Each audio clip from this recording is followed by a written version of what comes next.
ازيكم يا ذكاء، عاملين؟ انتوا وحشين جدا جدا. في بداية الفيديو ما تنسوش تشتركوا في القناة وتفعلوا زر الجرس ولايك وشير عشان يوصلكوا كل جديد. بصوا يا اصدقائي، الصيف وصل. فالصيف يعني ايه؟ يعني ايس كريم. فطبعا بقى انا جيت اعمل لكم النهارده ايه؟ ايس كريم فراولة. زي ما انتم متعودين مني فاعمل لكم ايس كريم فراولة. طبعا لسه بقى اعمل لكم مانجا وكل حاجة. تمام. بص، اول حاجه دي المكونات. اول حاجه معانا فراوله ولازم تكون مجمده، ومعانا باكو كريم شانتيه، ومعانا معلقتين سكر، ولو مش عايزين تحطوا سكر خالص يا اصدقائي عادي. ومعانا طبعا شويه ميه. وطبعا لو انتوا مثلا عايزين البديل ممكن تحطوا معلقتين حليب. وطبعا بقى هنضربهم في الكب. وطبعا بقى يا اصدقائي، هو ده ايس كريم طبيعي في البيت ونضيف، احسن ما نشتريه من بره ويوجع لنا بطننا. فيلا بينا بقى نضربه في الكب. مش عايزه اضربه لوحدي يا اصدقائي فهضربه معاكم. اول حاجه بقى هنفتح الكبه اهو، وهنفضي بقى يا اصدقائي الفراوله.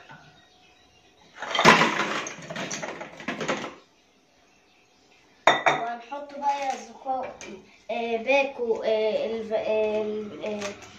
الكريم شانتيه. هنفتحه صعب في الفتح. طبعا بقى يا اصدقائي انا فتحته وهنحطه بقى اهو. نحط باكو الكريم شانتيه، ولازم يكون يا اصدقائي يتضرب في الكب. تمام. وهنحط بقى السكر، وهنحط المية شوية بشوية. هنحط شوية عشان بس ايه الفرن ما تكونش مجمدة قوي. وهنضربها بقى.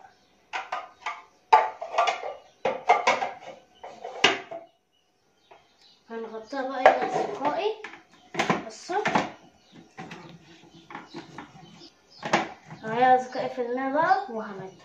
بصوا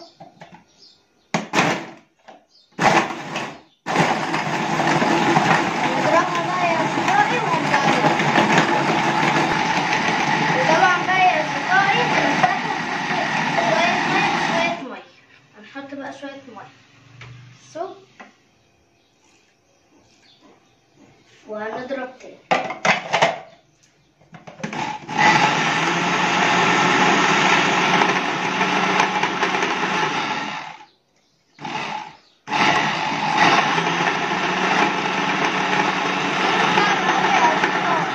صوته صعب. هنحط كمان شوية مية.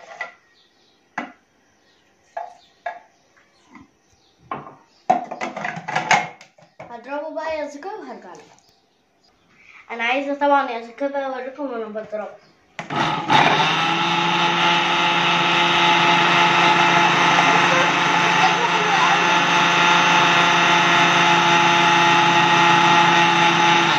لازم كل شويه نضرب ونوقف شويه.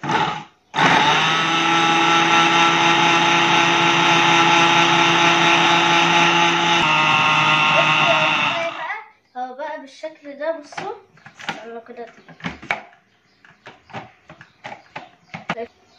بصوا بقى يا اصدقائي، ده بقى شكلها. بصوا ايه رايكم؟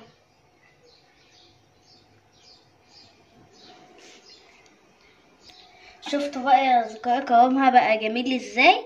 وطبعا بقى احنا هنفضيها في العلبه بتاعه الايس كريم دي. وطبعا بقى نحطها في الفريزر. وايه رايكم بقى يا اصدقائي في قوامها؟ وطبعا بقى يا اصدقائي ماما شلت لي السكينه بس عشان ما تعورني. وطبعا ايه رايكم بقى في قوامه؟ وعايزاكم تجربوه علشان هو جميل قوي. وهفضيه بقى معاكم.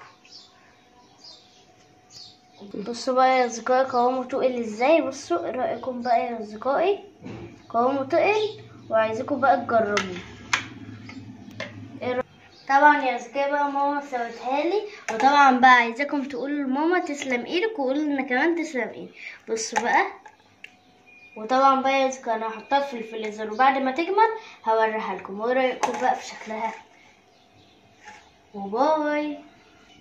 وعلى فكرة طبعا يا أصدقائي، احنا ممكن كنا نعملها في عبوات الآيس كريم ديت، بس طبعا احنا قلنا نعمل حاجة مختلفة ونعملها في العلب. وبصوا ده شكلها وألوانها جميلة كمان.